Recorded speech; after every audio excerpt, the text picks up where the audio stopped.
Hey everyone, welcome back to the channel. If you are new here, please hit subscribe and tap like so you do not miss my breakdowns of biotech and speculative stocks. Today, we are going to talk about Qualigen Therapeutics, ticker QLGN. This is a very small-cap company that has been making waves recently. It has big changes ahead and also big risks. I want to explain what the company does, what has been happening, what could go right, what could go wrong, and what I would watch closely. This is not financial advice, just information. Qualigen Therapeutics is a clinical stage company. It focuses on treatments for adult and pediatric cancer and other serious diseases. Its lead program is QN302, a small molecule G-quadruplex selective transcription inhibitor in Phase 1A trials for pancreatic cancer and other solid tumors. It also has a preclinical program called Pan-RAS that aims to inhibit mutated RS oncogenes. In the past, it also had diagnostic tools like FastPack, but its core focus now is on therapeutics in cancer. This is a small, early-stage biotech. It can offer big upside if things go well, but there are many points where things can fail. Recent news has driven the stock. A $41 million strategic PIPE investment from Faraday Future into QLGN is a big injection of capital. Around $30 million by Faraday Future gave them about 55% of common shares, and the founder YT Jia is putting in about $4 million for about 7%. Together, they will control about 62% of QLGN outstanding shares. With this deal comes a strategic pivot. QLGN will rebrand as CXC10 and shift significantly toward crypto and Web3 business. They plan 3 growth engines: C10 Treasury as value anchor, Best Trade DAI agent as trading platform, and ecosystem tokens. This is a dramatic change from its biotech roots. The stock price has had crazy moves. Recently, QLGN traded around $5, up from about $2.84 the day before.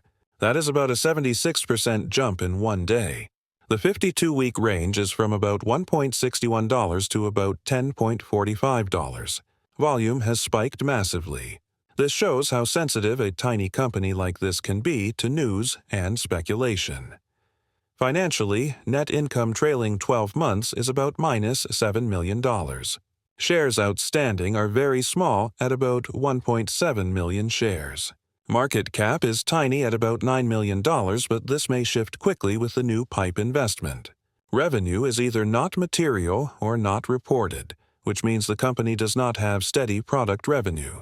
Because of this small base, the company is extremely sensitive to investor sentiment and capital raises.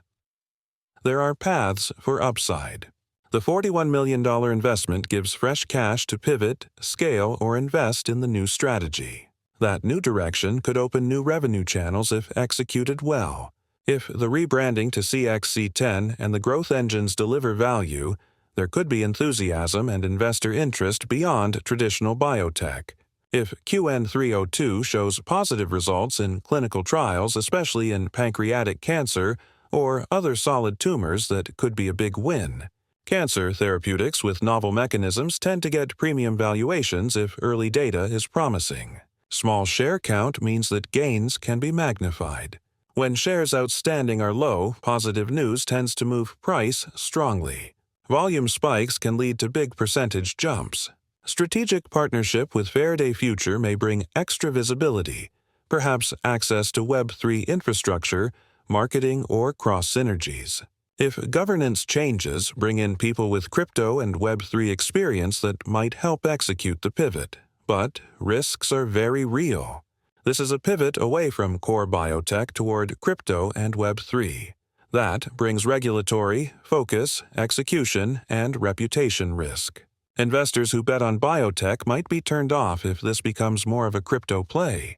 Dilution risk is high. The PIPE means a large new ownership by Faraday Future and others.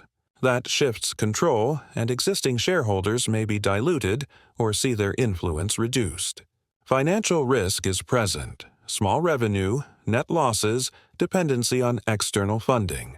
If they do not generate real recurring revenue from the new business segments, cash burn could outpace what the PIPE covers. Execution risk is huge.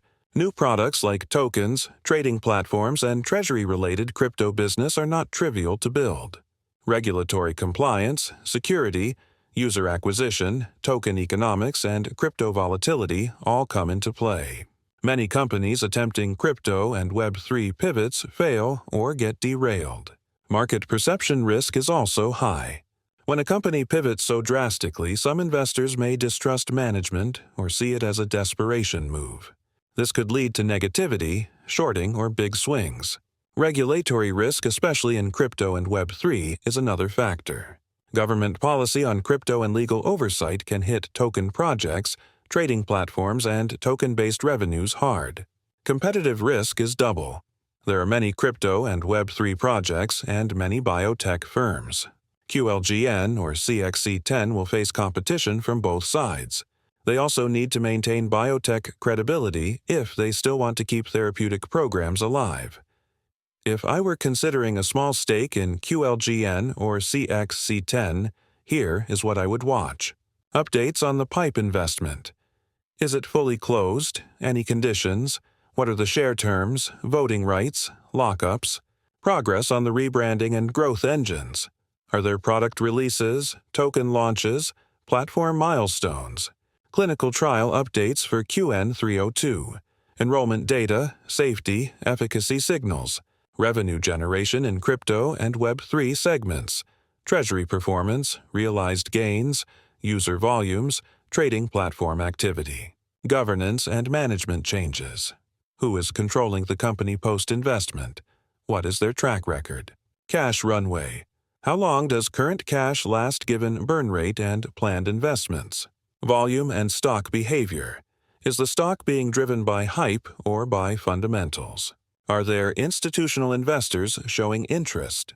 Regulatory developments for crypto, laws, SEC, or other regulators' oversight that may impact tokens, trading platforms, etc. Biotech pipeline. Whether the cancer therapeutic side continues or is deprioritized. Do they still push QN302? Do they get approvals or INDs? Here is what I believe. Qualigen or CXC10 is a bold pivot. The strategic investment by Faraday Future and the move toward crypto and Web3 is high risk but also with the possibility of high reward if executed well.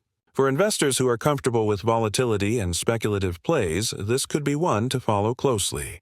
But for more conservative biotech investors, this might feel too far from what they expect from a therapeutic company.